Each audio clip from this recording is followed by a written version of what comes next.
गोली मारना, लोगों को बम से उड़ा देना ही आतंकवाद नहीं होता।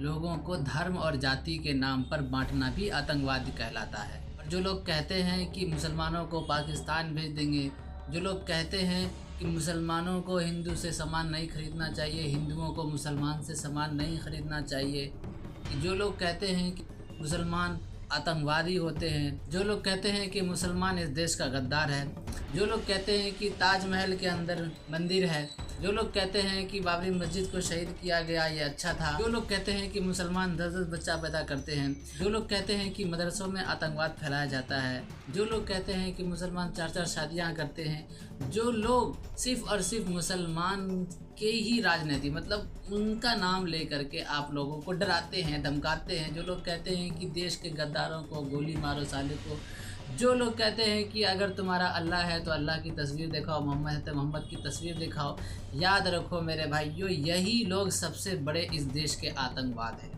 और कुछ हिंदू भाई हैं, मैं सबको नहीं कहूँगा क्योंकि जब मैं वीडियो देखता हूँ तो उसके कमेंट्स भी पढ़ता हूँ तो कई सारे कमेंट्स में कुछ ही हिंदू होते हैं जो इनकी वाह वाह जय जयकार करते हैं, बाकी ज़्यादातर जो हिंदू होते हैं वो इनका विरोध ही करते हैं क्योंकि यह देश के लिए अच्छा नहीं है। इसीलिए मैं यही कहूँगा कि कुछ ही हिंदू हैं जो ऐसे लोगों की चापलूसी करते हैं, जो ऐसे लोगों के तलवे चाटते हैं और जो ऐसे लोगों को बढ़ावा देते हैं।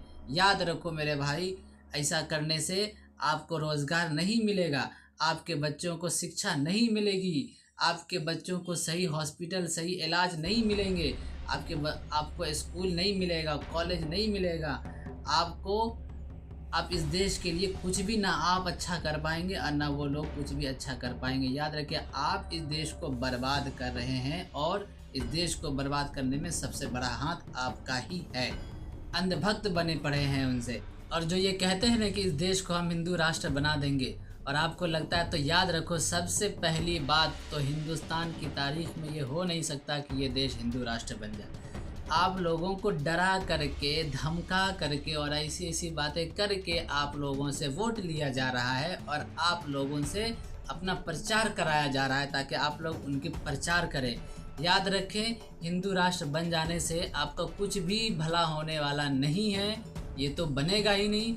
लेकिन क्योंकि यह देश में 20% प्लस मुस्लिम है और भी कई सारी आबादी हैं, तो ये मैं नहीं कह सकता कि बाकी जो हिंदू है वो भी यही चाहते हैं कि ये देश हिंदू राष्ट्र बन जाए। कुछ ही लोग हैं जो ये चाहते हैं, वो भी मन से नहीं चाहते हैं, वो इन नेताओं के कहने पर, भड़काने पर वो उनके मन से बात आ जाती है कि ये देश हिंदू राष्ट्र बनना चाहिए। लेकिन जब वो इतिहास पढ़ेंगे, जब वो स्कूल जाएंगे, जब कॉलेज जाएंगे, तब उनके दिमाग में घुसेगा कि ये देश हिंदू राष्ट्र नहीं बन सकता और ऐसा करना भी इस देश के लिए ख़तरा है और इस देश के लिए, इस देश के लोगों के लिए भी ख़तरा है। ये सिर्फ़ और सिर्फ एक जंग की अलामत है, यानी कि और कुछ भी नहीं है। याद रखिए, आप एक आम आदमी को क्या चाहिए, तो उसके बच्चों को शिक्षा चाहिए, अच्छी हेल्थ चाहिए और आपको नौकरी चाहिए, यानी कि आपको रोज़गार चाहिए और आपको घर चाहिए और आपको खाने पीने की व्यवस्था होनी चाहिए। और आपको क्या चाहिए? लेकिन ये सरकार इन सभी मुद्दों से हट कर बात करती है कि भाई कभी इन सभी मुद्दों पर बात करो। आपके जो अंधभक्त बने पड़े हुए हैं उनके, आप कभी इन मुद्दों पर बात करो उनसे कि हमें क्या चाहिए। आप खुद सोचिए, आप एक इंसान हैं, आप पूरी ज़िंदगी में क्या करते हैं? आप एक घर में रहते हैं, पहले तो आपको घर चाहिए, उसके बाद सबसे जो ज़रूरी है वो है खाना, पेट। तो सबसे पहले तो आपको खाना चाहिए। हर चीज़ महंगी होती जा रही है, गैस हो, आटा दाल चावल, हर चीज़ पे टैक्स लगता जा रहा है। गरीब और गरीब होता जा रहा है, अमीर और अमीर होता जा रहा है। किसान रोज़ मर रहे हैं, जो कई सारे मतलब लोग खुद जानबूझ करके आत्महत्या कर रहे हैं, खाने के लाले उनको पड़े हुए हैं। दूसरी बात, अगर आपके बच्चे हैं तो सबसे पहले आप क्या चाहोगे कि उनको एजुकेशन मिले। एजुकेशन महंगा होता जा रहा है, सिर्फ अमीर लोग ही अपने बच्चों को पढ़ा पा रहे हैं और जो गरीब है उनकी बस की तो बात ही नहीं है कि वो अपने बच्चों को अच्छा एजुकेशन दे सके। और जब आप बीमार पड़ोगे तो कहाँ जाओगे आप देखो, मंदिर में जाना और मस्जिद में जाना ये आपकी और हमारी एक धार्मिक आस्था है कि मंदिर जाएं, मस्जिद जाएं। लेकिन आप ये भी तो सोचो कि जब आप बीमार पड़ते हो तो आप क्या खाते हो? दवा खाते हो। आपको दवा कहाँ से आई भाई? किसी ने तो उस दवा को बनाया ना, एजुकेशन लिया, क्या कहते बहुत सारे प्रैक्टिस की तो वो दवा आई। सोचो कि अगर पढ़ेगा लिखेगा नहीं लोग तो कहाँ से दवा खाओगे?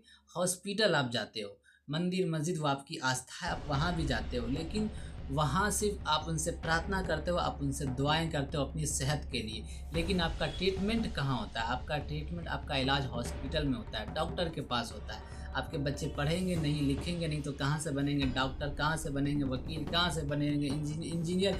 सिर्फ ये जो जाहिल अनपढ़ गंवार नेता हैं, जिन्हें कुछ भी पढ़ना, जिन्हें देश का कुछ भी नॉलेज है नहीं, जो सिर्फ बलात्कार करना जानते हैं, जो सिर्फ लोगों को मारना जानते हैं, जो सिर्फ मर्डर करना जानते हैं, जो सिर्फ उल्टे सीधे बयान देते हैं, जो सिर्फ दंगे फसाद करवाते हैं, इनसे ज़्यादा और कुछ है नहीं।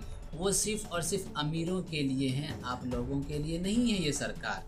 आप उनके पीछे पड़े हुए, आप उनकी वाह वाह, आप उनकी जय जयकार कर रहे हैं। आपको घर में क्या है आप सोचो बैठ करके, आप बैठो किसी दिन, बैठो घर में सोचो कि आपके घर में ही कितनी परेशानी है। कभी आपने अपने घर की परेशानी के बारे में सोचा? आपको क्या लगता है? आप सोचते हो कि ये आपकी गलती है कि आपके घर में खाना नहीं है, पीना नहीं है, दवा नहीं है, इलाज नहीं है। अरे भाई आपकी गलती तो है ही, लेकिन आपने सरकार को वोट क्यों दिया भाई?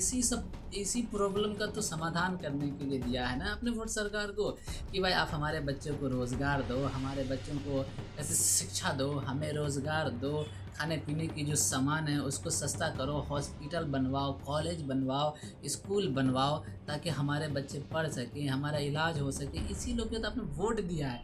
ये जिम्मेदारी सरकार की है और आपकी गलती है कि आप, जब आपको रोज़गार नहीं मिलेगा तो कहाँ से करो? और रोज़गार देती है सरकार। शिक्षा नहीं मिलेगा तो शिक्षा तो आप क्या करोगे? आप क्या कुछ बन पाओगे? नहीं बन पाओगे। तो शिक्षा की जिम्मेदारी भी सरकार की ही होती है, हर चीज़ की जिम्मेदारी, ठीक है ना? वोट इसीलिए हम उसको देते हैं। आज से 25 साल बाद, आज से 10 साल बाद, या देखो आज से 10 साल की बात छोड़ो, अभी की बात देख लो। अगर कोई भी गरीब आदमी चाहे अपने बच्चे को अच्छे स्कूल में पढ़ा सकता है? नहीं पढ़ा सकता। क्यों? उसके पास साधन नहीं है। लेकिन अमीर आदमी पढ़ा पा रहे हैं ना, क्यों पढ़ा रहे हैं? क्योंकि उनके पास पैसा है। तो जो गरीब होती है ना, उनके लिए काम करती है सरकार। किससे? जो अमीर लोगों से टैक्स लेती है। टैक्स तो वैसे आम जनता सबके सब देते हैं, लेकिन जो अमीर लोग होते हैं ना, उनके पास पैसा ज़्यादा है, उनके पास बड़ी बड़ी फैक्ट्री हैं, तो इसलिए वो ज़्यादा टैक्स भरते हैं। उनके टैक्स से गरीब लोगों का भला होता है। लेकिन हो क्या रहा है कि जो गरीब है, जो मिडिल परिवार का लोग है, इनके टैक्स का पैसा ख़त्म किया जा रहा है। इनके टैक्स का पैसा से अमीर लोगों को अमीर बनाया जा रहा है। उल्टा हो रहा है ये सरकार में।